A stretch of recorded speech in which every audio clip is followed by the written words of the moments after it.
તમારો ચહેરો તમને ડલ લાગે છે? તમારા સ્કિનમાં તમને ગ્લો દેખાતો નથી? તો તમારી સાથે હું આજે શેર કરીશ સિમ્પલ અને magical hack.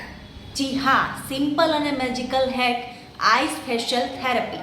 Friends, welcome back to our new video. તમારા બધાનું સ્વાગત છે મારા એક નવા વિડીયોમાં. આજે હું તમારી સાથે શેર કરીશ આઈસ ફેશિયલ થેરાપી. તો આ વિડીયોમાં તમને જોવા મળશે આઈસ ફેશિયલ થેરાપી કેવી રીતે કરવી, એના એડવાન્ટેજ, એના ડિસએડવાન્ટેજ. તો વિડીયોમાં એન્ડ સુધી બન્યા રહેજો અને વિડીયો કેવો લાગ્યો એ કમેન્ટ કરવાનું ના ભૂલતા. તો ચાલો આપણે ચાલુ કરીએ. સૌથી પહેલાં બાઉલમાં તમારે પાણી લેવાનું છે અને પાણીને ઓવરનાઇટ સુધી તમારે રેફ્રિજરેટરમાં મૂકી દેવાનું છે. ત્યાર પછી તમારે જ્યારે આઈસ ફેશિયલ કરવાનું હોય ત્યારે તેને ક્લીન ક્લોથમાં લપેટીને તમારા ચહેરા ઉપર જેન્ટલી સર્ક્યુલર મોશનમાં મસાજ કરવાનું છે. આ આઈસ ક્યુબમાં તમે બીટરૂટ જ્યુસ, પછી કુકુમ્બર જ્યુસ, પોટેટો જ્યુસ અને બેસનનો જે લોટ આવે છે એ પણ તમે આમાં એડ કરીને તમારા ચહેરાને સર્ક્યુલર મોશનમાં તમે રબ કરી શકો છો. કોઈ પણ વસ્તુ હોય તો એના એડવાન્ટેજ પણ હશે અને ડિસએડવાન્ટેજ પણ હશે. તો આઈસ ફેશિયલ થેરાપીના પહેલાં એડવાન્ટેજ જોઈએ. ફર્સ્ટ છે પફીનેસ ઘટાડે છે. તમારી આંખોની આજુબાજુ સોજો રહેતું હોય અથવા સુજાવ રહેતો હોય તો એને ઝડપથી ઓછો કરે છે. પછી સેકન્ડ છે એમાં પોર્સ છે એ તમારા ટાઈટ કરે છે. જો તમારી સ્કિન છે એ કરચલીવાળી હોય, તમારો ચહેરામાં કરચલી હોય તો આઈસ ફેશિયલ તમે કન્ટિન્યુ કરશો તો તમારી સ્કિન છે એ ટાઈટ થઈ જશે.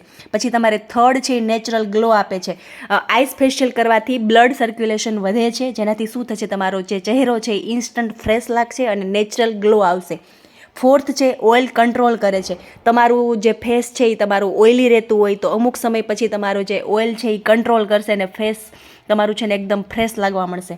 ત્યાર પછી જે ફિફ્થ નંબર છે પ્રોડક્શન એબ્સોર્પ્શન વધારે છે. તમારે કોઈ સીરમ લગાવવાનું હોય, પછી મોઇશ્ચરાઇઝર લગાવવાનું, એની પહેલાં તમે આઈસ ફેશિયલ કરો છો અને પછી તમે સીરમ અને મોઇશ્ચરાઇઝર લગાવો છો તો શું થશે, તમારો ચહેરો છે એ સીરમ અને મોઇશ્ચરાઇઝરને જલ્દીથી એબ્ઝોર્બ કરી લેશે. આઈસ ફેશિયલના ડિસએડવાન્ટેજ. આઈસ ફેશિયલ તમે વીકમાં 2 કે 3 વાર કરો છો તો એ નોર્મલ છે, પણ તમે ડેઇલી આઈસ ફેશિયલ કરો છો તો તમારી સ્કિન છે એ ડેમેજ થઈ શકે છે. સેકન્ડ પોઈન્ટ, આઈસ ક્યુબને તમારે કપડાની અંદર લપેટીને તમારી સ્કિન પર રબ કરવાનું છે. તમે ડાયરેક્ટ આઈસ તમારા ચહેરા ઉપર રબ કરશો તો તમારી સ્કિન છે એ વીક અને ડેમેજ પણ થઈ શકે છે. થર્ડ પોઈન્ટ, સેન્સિટિવ સ્કિન હોય અને સ્કિનમાં ઇરિટેશન વધુ હોય એ લોકોને આઈસ ફેશિયલ અવોઇડ કરવાનું છે, કેમ કે જે એ લોકો આઈસ ફેશિયલ કરશે તો એ તેની સ્કિનમાં છે ને રેડનેસ આવી જશે, તમારો ચહેરો આખો લાલ થઈ જશે. તો એવા લોકોને આઈસ ફેશિયલ અવોઇડ કરવાનું છે.